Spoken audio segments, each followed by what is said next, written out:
ঠিক আছে, তোমরা একটা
মাসের একটি শিশু কেমন চলবল করে খেলা করছে, তাই তো দেখতে পাচ্ছি। ওকে দেখি আমার সেই হারানো পুত্র জোলাসের কথা বড্ড মনে পড়ে যাচ্ছে সখী।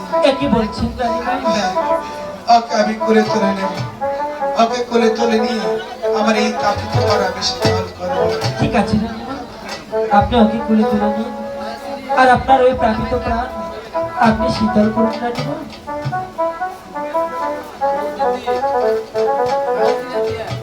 ওরে বাবু যা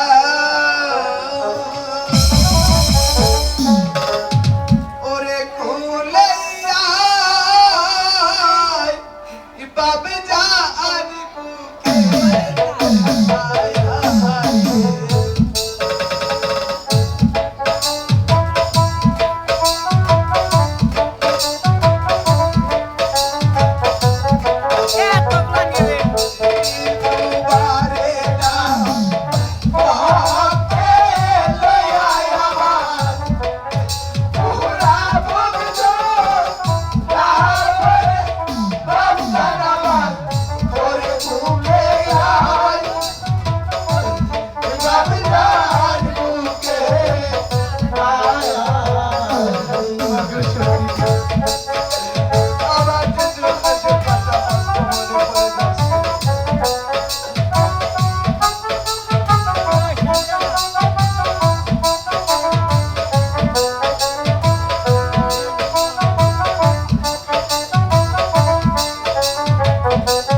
ও গালপুরা, বেগম, এই তো আমি নদীর ঘাট থেকে এসেছি। বেগম, এ কি তোমার কোলে নবজাত সন্তান দেখছি? ও গালপুরা, এই সন্তানকে ও আমি 7 সমুদ্র 13 নদীর কোল থেকে কুড়িয়ে পেয়েছি। 7 সমুদ্র 13 নদীর কুলে কখনো সন্তান পাওয়া যায়? ও গালপুরা, আমার কথা যদি মিথ্যে মনে হয়, আমার সঙ্গে গিয়েছিল ওই পঞ্চদাসী, তাদেরকে একবার জিজ্ঞেস করে দেখো। হ্যাঁ, আমি তাই করছি। ওগো দাসীগণ, অজপার কোলে নবজাত সন্তান, অজপা এই সন্তান কোথায় পেয়েছে? ওগো মহারাজ, রানীমার সন্তান না 13 নদী বলে একটি লোহার সিন্ধুক মাঝে পেয়েছে মহারাজ। ভার সিন্ধুক মাঝে। হ্যাঁ মহারাজ।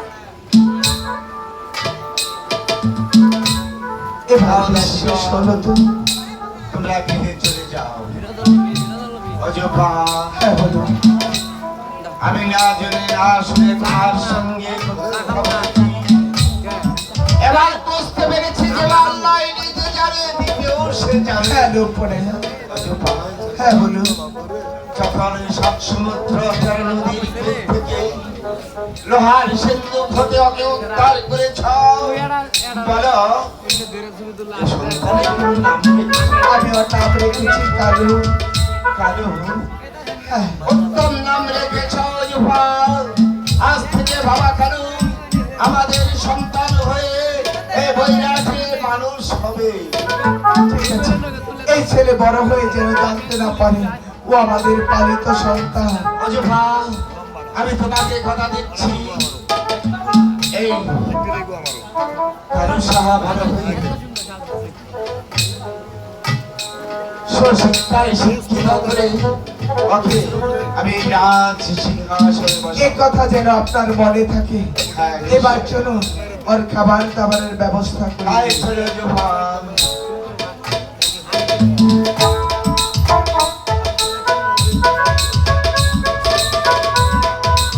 ভারতের 7 সমুদ্র 13 নদীর কোল থেকে যে সন্তানকে উদ্ধার করে নিয়েছিল তার নাম রেখেছিল কালু। তাই কালুর আদর যত্নে লালন পালনে খুশি হয়ে আল্লাহ মালিক সাহেব হচ্ছে আর আমার ব্যবস্থা আমি আমার হাতে রেখে যাবো। ওই মায়ের করে আমি আরেকটি সন্তান দেব। তাই তো ওই মায়ের করে আরেকটি সন্তান এসেছিল, নাম রেখেছে ইন্দা গাজী।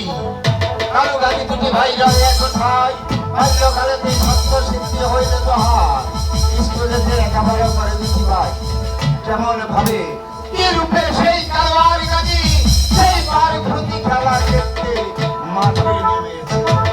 করতে পারি না, এই বলতে আমার ভাই গাজী ঘুমিয়ে পড়েছে, এই সুযোগে আমি তোমার নামে দুরাঘাত নামাজ আদায় করে দেব।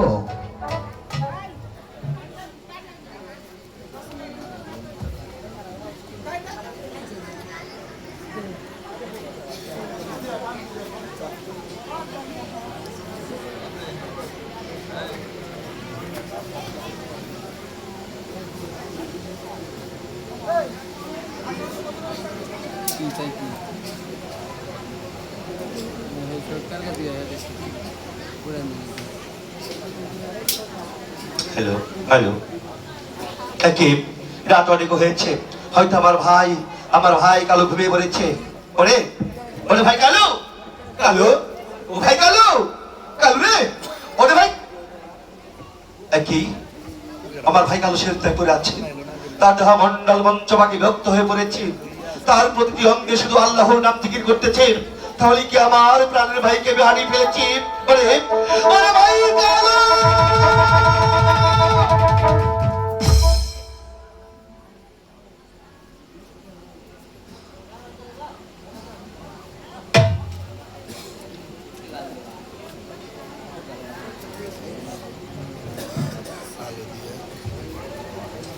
ভাই গাজী, বলো না ভাই। এমন করে চিৎকার দিয়ে উঠলে কেন? ওরে ভাই, আমি যে দেখি তুমি চিন্তা করে আছো, তোমার দেহমন্ডল পঞ্চভাগে ব্যক্ত হয়ে পড়েছে, তোমার প্রতিটি অঙ্গে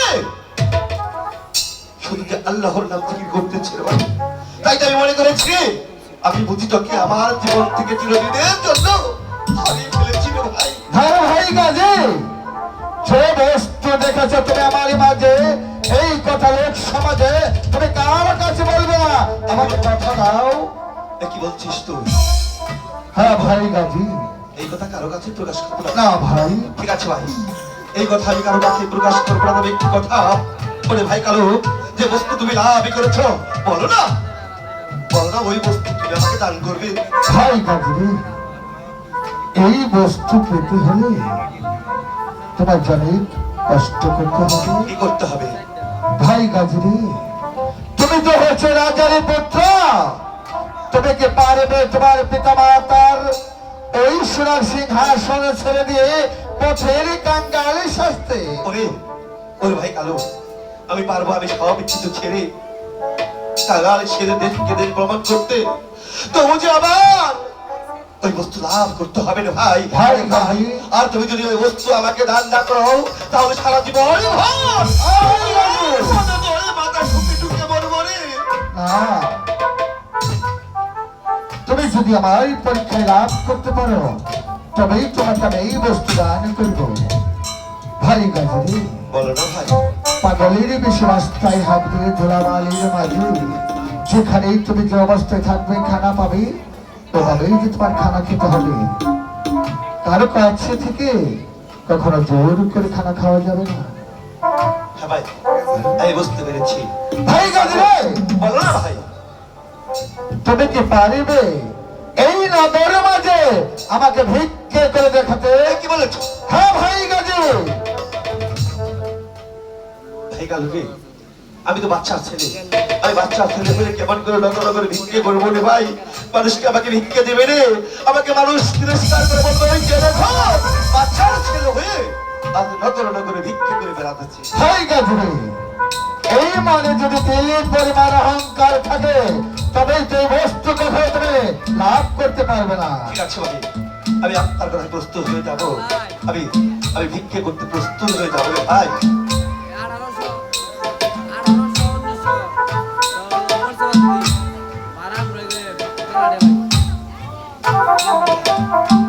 ভাই গাজী রে, এই তো আমার হাতে দেখছো ভিক্ষার করলাম, এবারে তুমি তোমার কাজে তুলে নাও।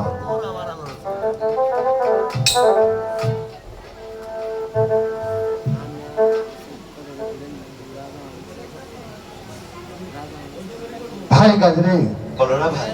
এই তো দেখছো তার চাবার হাতে লালের চবর, এই চবর দিয়ে তুমি যার মাথায় ছুঁয়ে দেবে, আর এই লালের চবরের মাথা যার গায়ে লাগবে, তার থেকে 40 কদম বালা মাসে দূর হয়ে যাবে।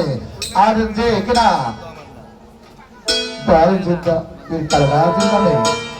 মেহনত করে দান করবে, ওই মেহেরবানি খোদা তাআলা তার মনে বাঞ্ছা পূর্ণ করে দেবে। সবাই তুলে নাও তুমি। ওকে নগরবাসী, আমি তো বাচ্চার ছেলে, আজ বাচ্চার ছেলে হয়ে আল্লাহর ঐক্যকে লাভ করতে গিয়ে আমি কালকে ভিক্ষার জোড়া তুলে নিয়েছি। আজ আমি ভিক্ষু সেজে আপনাদের দুয়ারে এসেছি, ভিক্ষু সেজে। তাই তো পারিবে দয়াল কালো গাছের নামে কিছু ভিক্ষা দিতে। ওই যে ভিক্ষা দেওয়া, নগরবাসী ভিক্ষা দেওয়া,